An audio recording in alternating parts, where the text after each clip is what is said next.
A very good evening, children. I welcome all of you to the channel Swatika Chemistry Tutorials. So today we are going to continue with the first chapter of class 9, that is matter in our surroundings. Last class में children इस chapter में हम लोग discuss कर रहे थे about the interconversion of various states of matter. मतलब जैसे एक state दूसरे state में change होता है and it can get back to the original state again under certain conditions. So we have seen earlier कि there are two possible ways जिससे हम एक स्टेट को दूसरे स्टेट में कन्वर्ट कर सकें. तो हमने लास्ट क्लास में जो दो फैक्टर्स देख लिए थे जिनको हमने डिस्कस किया था, these were temperature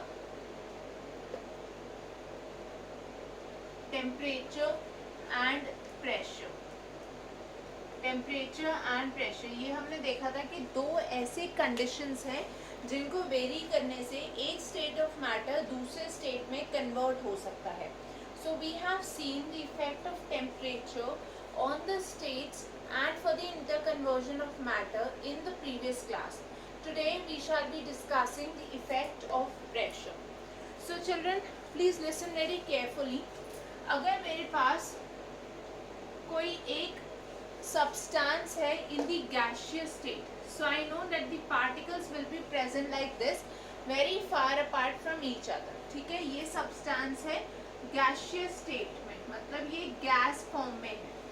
अब जब इस gaseous substance पे हमने pressure apply किया, ठीक है, what we are doing is हम इसमें pressure को increase कर रहे हैं. ठीक है, pressure increase करा हमने, या इस गैशियस सब्सटेंस पे जब हमने प्रेशर अप्लाई किया, सो उस प्रेशर की वजह से ये जो पार्टिकल्स हैं they will start coming closer to each other. ये सारे पार्टिकल्स एक दूसरे के क्लोज आना स्टार्ट करेंगे, और जब ये पार्टिकल्स एक दूसरे के क्लोज आएंगे मतलब इनके बीच में जो स्पेसेस हैं they will decrease and the forces between them they will be increasing. So in such a situation, children, we can say that this substance would have particles like this. ठीक है, particles एक दूसरे के closer आ गए, मतलब अब gas से एक particular pressure apply करने के बाद this is going to change into the liquid state. तो ये क्या हो गया, ये कन्वर्ट हो गया लिक्विड में जब इस पे हमने बहुत ज़्यादा प्रेशर अप्लाई कर दिया.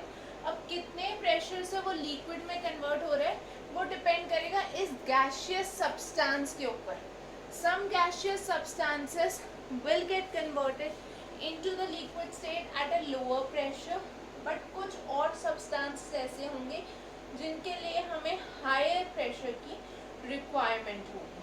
सो चिल्ड्रन, गैस से लिक्विड में कन्वर्ट हो गया. अब लिक्विड से जब हमने फर्दर प्रेशर इंक्रीज करा, लिक्विड पे फर्दर जब हमने प्रेशर इंक्रीज किया, सो एक पर्टिकुलर प्रेशर इंक्रीज करने के बाद या एक पर्टिकुलर वैल्यू तक पहुंचने के बाद हमें पार्टिकल्स इस तरह से एक दूसरे के क्लोज मिलेंगे. That means they will be having negligible interparticle spaces and very strong interparticle forces. तो ये हो गया हमारा सॉलिड स्टेट. मतलब अगर आप इस कॉन्सेप्ट को ध्यान से समझो, जब हम प्रेशर इंक्रीज करेंगे then interparticle spaces will decrease and the interparticle forces will increase.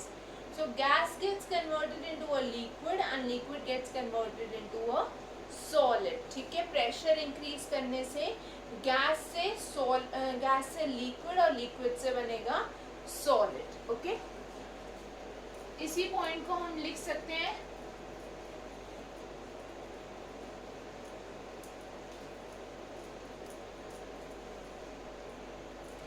मैं आपको सिंपल टर्म्स में अगर एक्सप्लेन करूं, so what happens is if we have increased the pressure, ठीक है, इंक्रीज इन प्रेशर से क्या होगा,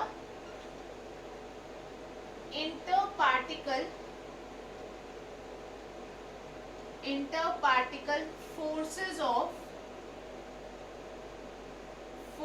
ऑफ अट्रैक्शन इंक्रीज. ठीक है, ये जो फोर्सेस हैं ये इंक्रीज हो जाएंगी. Increase and interparticle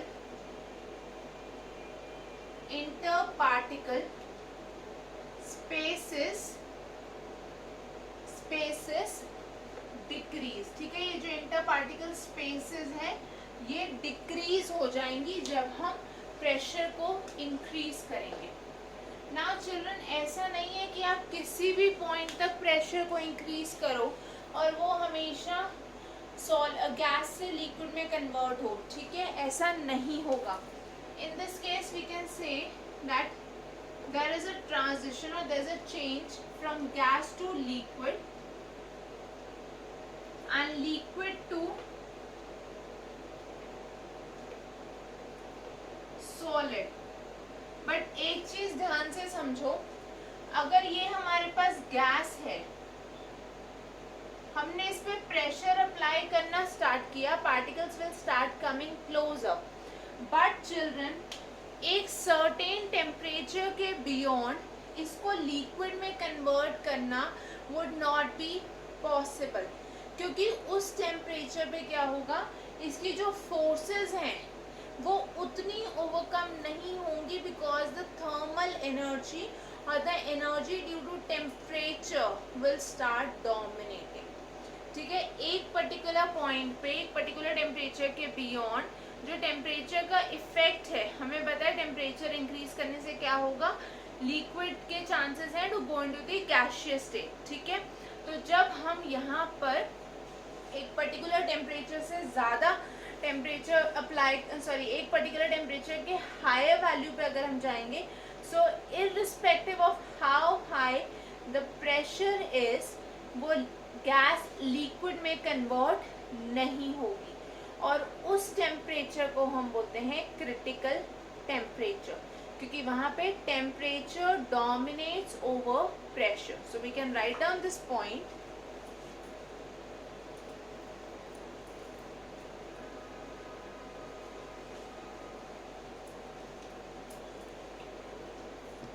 So the temperature that I am referring to is the critical temperature, और इसको हम रिप्रेजेंट करते हैं by writing it as T capital और साथ में सबस्क्रिप्ट में C। So this is the temperature beyond which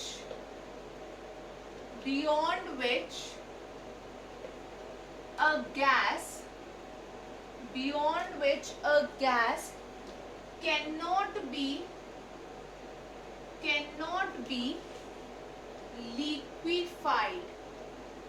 cannot be liquefied, irrespective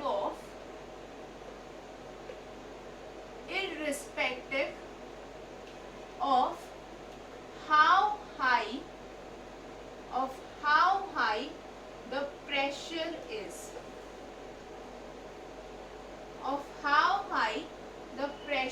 is, मतलब एक पर्टिकुलर टेम्परेचर के बियॉन्ड आप उस गैस को लिक्विड में कन्वर्ट नहीं कर सकते या लिक्विफाइड नहीं कर सकते, although the pressure would be very very high. Okay, I hope this is clear. Now children, इसी प्रॉपर्टी की वजह से, दैट मीन्स जो गैसेस की प्रॉपर्टी होती है कि वो लिक्विड में कन्वर्ट हो एट हायर प्रेशर, इसी प्रॉपर्टी की वजह से हम नेचुरल गैस को या एलपीजी को सिलेंडर्स में स्टोर करते हैं। Okay, because there the pressure is very very high, so they can be stored under high pressure in the compressed form. Okay, remember liquefaction of gas या liquefaction of gas, कुछ भी बोल सकते हो, liquefaction या liquefaction of gas मतलब gas to liquid. इस conversion के लिए हमें क्या चाहिए होता है, कूलिंग। ठीक है, कूलिंग का मतलब डिक्रीज ऑफ टेम्परेचर। ठीक है, टेम्परेचर कम करना है and we require compression. Compression का मतलब है increase of pressure, increase of pressure. मतलब चिल्ड्रन अगर मुझे गैस को लिक्विफाई करना है, ये गैस को लिक्विड में कन्वर्ट करना है, तो मुझे उसको कूल करना पड़ेगा, मतलब टेम्परेचर ड्रॉप करना पड़ेगा, and I will have to increase the pressure, that means I will have to use compression. I hope this is clear to everyone that how does pressure cause an interconversion of various states of matter. Next we are going to see what are the various terms used for interconversions. ठीक है, कौन कौन से interconversion के लिए कौन कौन सी term हम use करते हैं, let's have a look at that.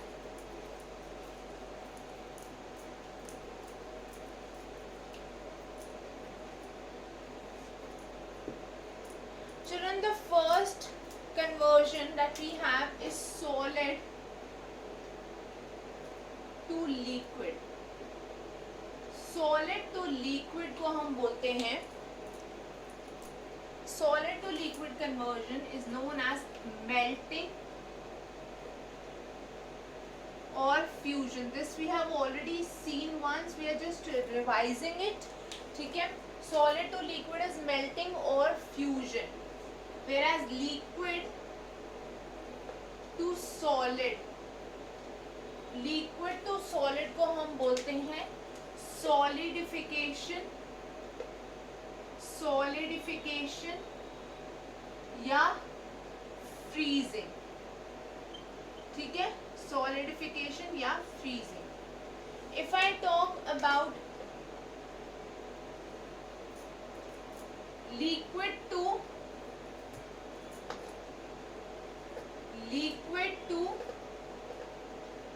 Vapour, इसको हम बोलते हैं as vaporisation. This is known as vaporisation, जिसमें हमने देखा था we could have either boiling और वी कुड हैव इवेपोरेशन. ठीक है, नेक्स्ट अगर मेरे पास है vapour to liquid, vapor to liquid, then children this is referred as condensation. इसको बोलते हैं condensation. जब vapor form या gaseous state convert होती है liquid में तो उसको बोलते हैं condensation. Now the last one, be very careful. Solid to gas. If you remember हम ये पहले भी discuss कर चुके हैं. And gas to solid. मतलब सॉलिड से गैस या गैस से सॉलिड, दोनों ही केसेस में these are without passing through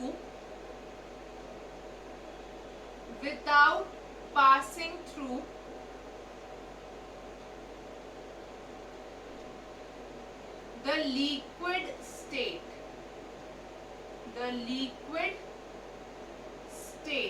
मतलब चिल्ड्रन अगर सॉलिड से गैस या गैस से सॉलिड कोई सब्सटेंस जा रहा है बिना लिक्विड स्टेट से पास हुए, then it is referred as sublimation. उसको हम बोलते हैं as sublimation. And this gas to solid is sometimes also referred as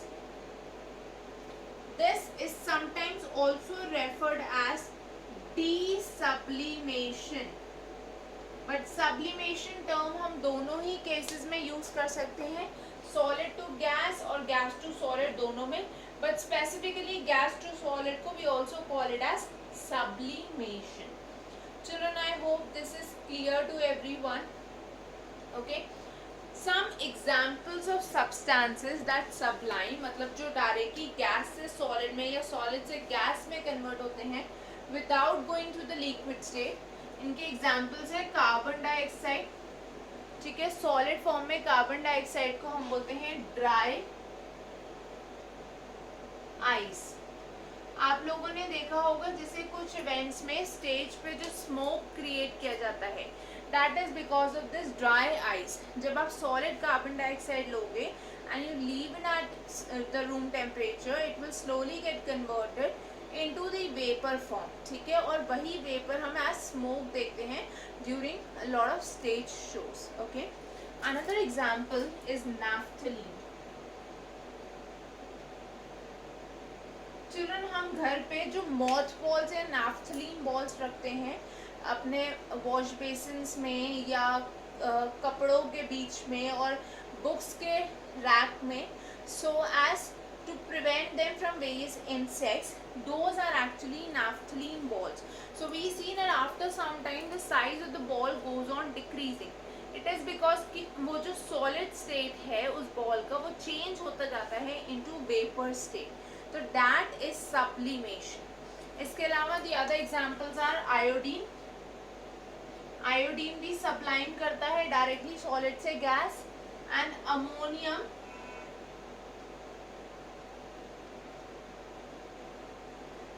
ammonium chloride is also a sublimable substance. ये भी सबलाइम करता है.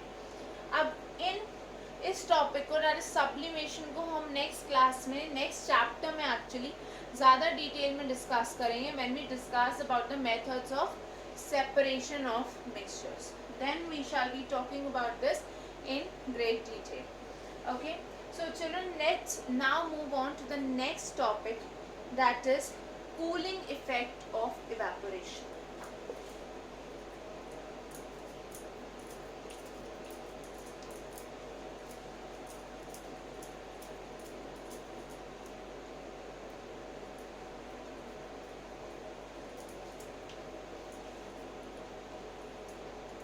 इसको हमने थोड़ा ब्रीफ में डिस्कस करा था. अब हम इसके कुछ डिटेल्ड एग्जांपल्स डिस्कस करेंगे. Cooling effect of evaporation. Now children, what happens is we have a liquid. ठीक है, हमारे पास इस कंटेनर में एक लिक्विड है. इस लिक्विड में we know the surface particles they will tend to gain more energy, जिससे कि ये वेपर फॉर्म में चेंज हो जाएंगे. And this we call as evaporation. Right, ये जो सरफेस के पार्टिकल्स हैं ये बल्क पार्टिकल्स से या अपनी सराउंडिंग से एनर्जी गेन करके वेपर स्टेट में चेंज हो जाएंगे, जिसको हम बोलते हैं इवेपोरेशन. सो चिल्ड्रन, जब इन सरफेस पार्टिकल्स ने बल्क पार्टिकल से एनर्जी गेन की, right, when these surface particles they absorb the energy from the particles in the bulk, then they are decreasing the energy of the bulk. ठीक है, जब इन surface particles ने bulk के particle से energy को absorb किया तो bulk की energy decrease हो गई. और इस वजह से ये जो bulk of the liquid is left, that becomes cooler. ठीक है, ये जो bulk लिक्विड है इसका जो टेम्परेचर है that is going to decrease. This is referred as the cooling effect of evaporation. So we can write down this point. When the surface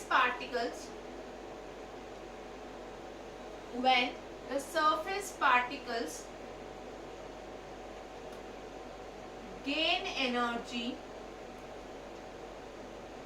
gain energy from the bulk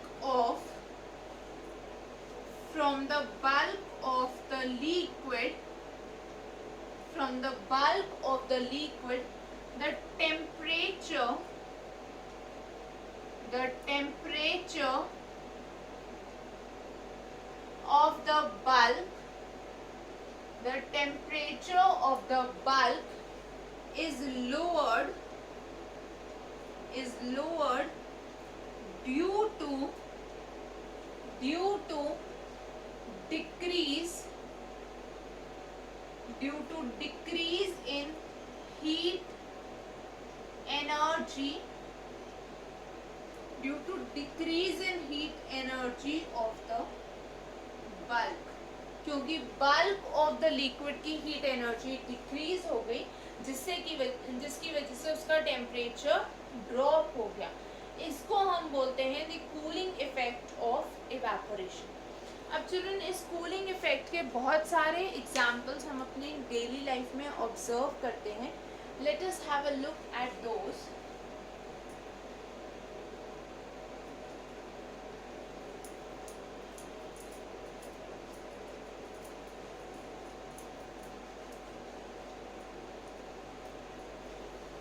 children एक simple सा example ले लेते हैं हम. जैसे हम use करते हैं अर्दन पॉट. अर्दन पॉट जिसको हम बोलते हैं मटका. अर्दन पॉट, ठीक है, जिसको हम बोलते हैं मटका.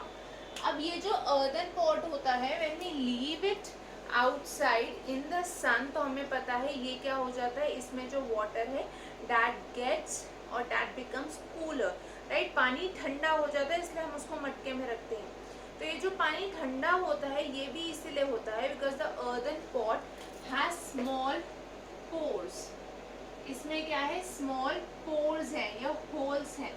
These cause evaporation of the surface water. इससे क्या हो रहा है, वाटर की इवेपोरेशन होगी. जब वाटर की इवेपोरेशन होगी मतलब सरफेस पे जो वाटर पार्टिकल्स हैं they will be absorbing energy from the bulk. जैसे हमें पता है इवेपोरेशन में होता है सरफेस पार्टिकल्स बल्क से एनर्जी अब्सॉर्ब करेंगे, जिसकी वजह से क्या हो जाएगा, cooling of bulk of the water, या बल्क में जो वाटर प्रेजेंट है उसकी कूलिंग हो जाएगी. दूसरा एग्जाम्पल ले लेते हैं. हम बोलते हैं we should be wearing cotton shirts और cotton clothes during summer, right. हम बोलते हैं समर्स में हमें कॉटन क्लोथ्स पहनने चाहिए, right. So what happens is, ये जो कॉटन है this is also having small pores. So ये जो स्मॉल पोर्स हैं this will cause the evaporation, it will cause the evaporation of sweat.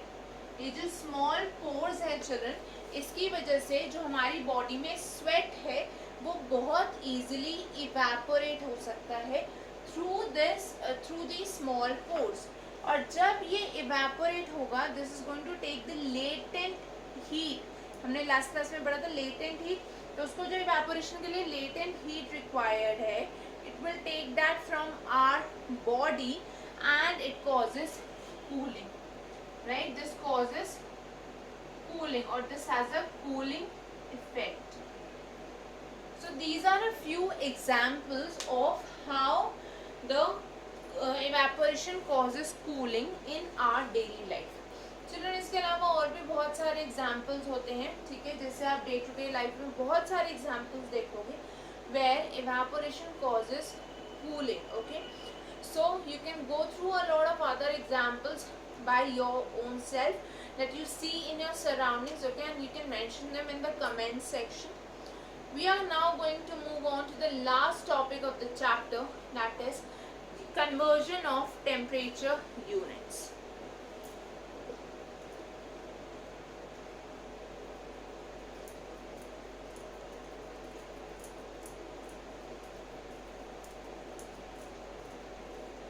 अब हम किस बारे में बात करने वाले हैं, we are going to discuss the units of temperature. So children temperature की हमारे पास 3 कॉमन यूनिट्स होती हैं. Okay, we have the Kelvin scale जिसको हम रिप्रेजेंट करते हैं विद अ कैपिटल के, ठीक है. We have the degree Celsius और डिग्री सेंटीग्रेड स्केल. पहले हम उसको डिग्री सेंटीग्रेड बोलते थे but now we refer it as the degree Celsius. So we have degree, यहाँ पे डिग्री जरूर आता है, डिग्री सेल्सियस.